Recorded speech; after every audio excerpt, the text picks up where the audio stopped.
प्रस्ताव स्वीकृत किए गए हैं। प्रस्ताव संख्या 1 झारखंड सूक्ष्म लघु एवं मध्यम इकाई एमएसएमई विशेष छूट विधेयक 2025 के गठन के संबंध में। इसमें कतिपय अनुमोदन और जांच से छूट दिए जाने का प्रावधान किया जा रहा है। तो विधेयक है तो अभी आपको नहीं, हाँ नाम बता दे रहे हैं। झारखंड सूक्ष्म लघु एवं मध्यम इकाई एमएसएमई विशेष छूट विधेयक 2025 के गठन के संबंध में। प्रस्ताव संख्या 2 बिहार राज्य औद्योगिक विकास निगम एवं Bihar state electronic development corporation limited से संबंधित आस्तियों एवं दायित्वों के बंटवारे के संबंध में।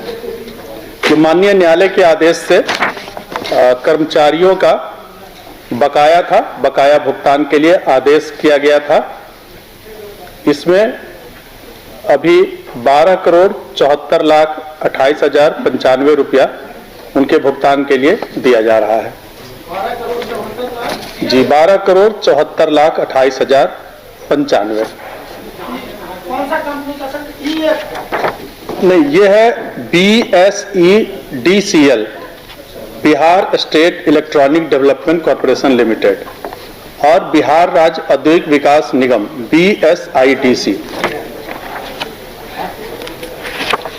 अगला प्रस्ताव है श्री सुनील कुमार तत्कालीन उपनिदेशक भूमि संरक्षण अनुसंधान केंद्र डेमोटार हजारीबाग सह निदेशक समिति संप्रति सेवानिवृत्त के द्वारा समर्पित विभागीय संकल्प संख्या 488 दिनांक 21/2/2024 के माध्यम से अधिरोपित दंड पर पुनर्विचार संबंधी आवेदन को अस्वीकृत किए जाने से संबंधित प्रस्ताव है। इनके पेंशन से कटौती का प्रस्ताव था और इनके निलंबन अवधि में सिर्फ निर्वहन भत्ता ही दिया जाना था। इस पर उन्होंने अपील किया था, जिस आवेदन को अस्वीकृत किया गया है। प्रस्ताव संख्या 4 झारखंड जगुआर STF में प्रतिनियुक्त स्वर्गीय राजेश कुमार तत्कालीन उप समादेष्टा 84वीं वाहिनी सीमा सुरक्षा बल के आश्रित को सेवांत लाभों के भुगतान के संबंध में। ये मूल रूप से BSF के थे, प्रतिनियुक्ति पर यहाँ पे कार्यरत थे। अगला प्रस्ताव झारखंड आंगनवाड़ी सेविका सहायिका चयन एवं मानदेय अन्य सेवा शर्तों सहित नियमावली 2022 यथा संशोधित में संशोधन की स्वीकृति। इसमें कोई संशोधन नहीं किया जा रहा है। पूर्व में जो भी संशोधन किए गए हैं वो सब प्रावधान प्रभावी रहेंगे, सिर्फ इसके लिए प्रस्ताव लाया गया है। प्रस्ताव संख्या 6 राज्य सरकार के कर्मियों को अपुनरीक्षित वेतनमान छठा केंद्रीय वेतनमान में दिनांक 1/7/24 के प्रभाव से महंगाई भत्ता की दरों में अभिवृद्धि के संबंध में।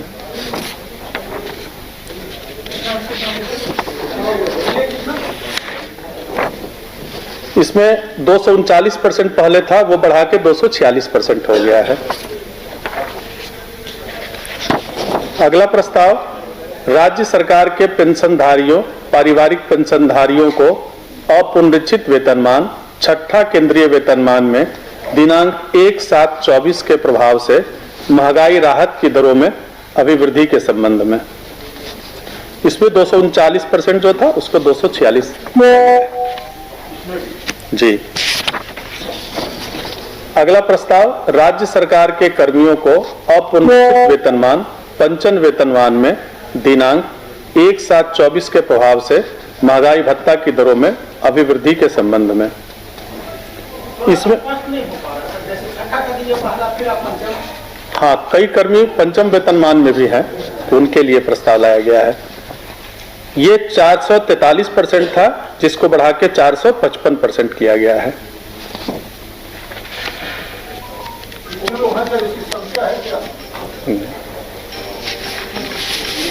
अगला प्रस्ताव है झारखंड कारखाना संशोधन नियमावली 2023 के प्रस्ताव पर मंत्रिपरिषद की स्वीकृति के संबंध में। इसमें एक फैक्ट्री लाइसेंस का निबंधन का जो निर्धारित शुल्क था वो 2016 से प्रभावित था, उसमें पुनरीक्षण किया गया है। इसी प्रकार से कारखानों का जो वार्षिक रिटर्न दिया जाता था उसमें संशोधन का प्रस्ताव है, और कारखानों के बंद के संबंध में जो सूचना दी जाती थी उसमें संशोधन का प्रस्ताव है। झारखंड कारखाना संशोधन नियमावली 2023।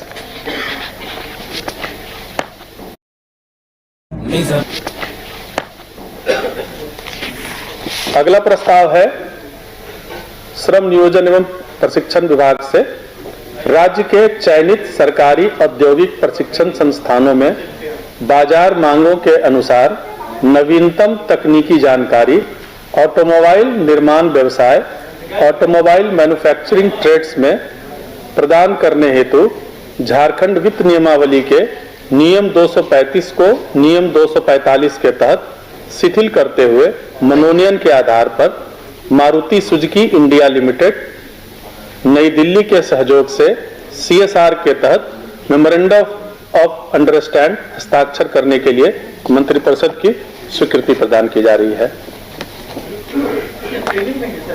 जी, अगला प्रस्ताव है